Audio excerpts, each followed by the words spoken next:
Okay, so let's talk about Mailchimp Marketing API.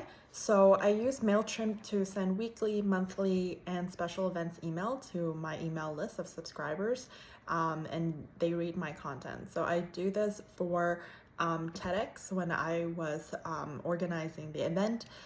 This helps me organize my contacts, add tags, different types of content and readers, and then easily create email templates to send out. And I have over like 700 contacts within Mailchimps. I also apply this email marketing method for my own Medium blog, which reached around 775 followers. The pros of this is that you can tag contents, drag and drop editor, maintain lists of contacts, and the cons is that the segments in the free plans are very different, and then there's also a wide variety of templates available on the free plan, and there's more automations for the free plan. The return on investments here is that it's easily scaled my list over the past years. It won't let me replace an old subscriber list with a new one. I've used the social share option that is given with every email campaign you run, but it's not the nicest looking social post. So I tend to change it up and use another tool for that. So Mailchimp's strength is that in the email game, and not anything else, unless you want to be locked into a specific constraints.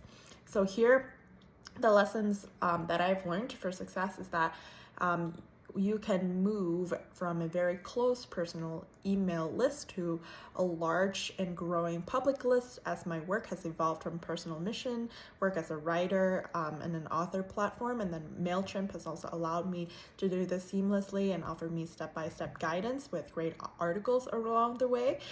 So for the TEDx example, we were able to get over 700 applicants and attendees at the conference, and some additional marketing. The YouTube page reached over 5 million views in total. So that was very useful.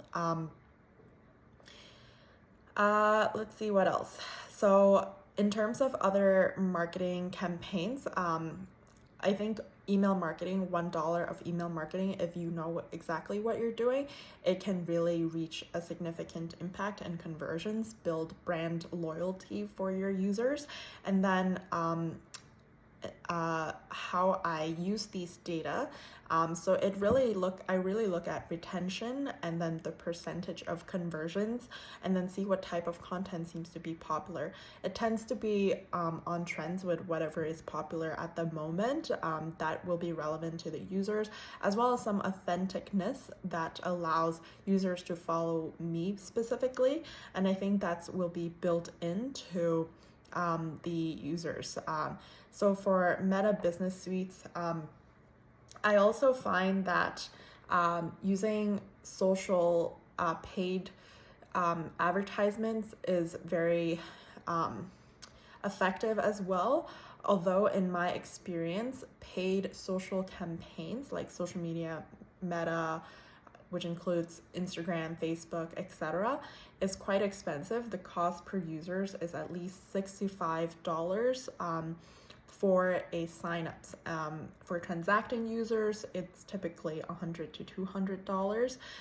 The cheapest one is paid search, which you do on like Google, Bing, and different search engines. Bing actually has the highest conversion rates. So with a combination of like paid search, paid social, affiliate marketing, organic marketing, and brand building, that's how we're going to be able to increase conversion and brand loyalty to the business. In the additional part, we can also build marketing mix modeling. That's like a more advanced way of looking at our user segmentations, our churn analysis from the data.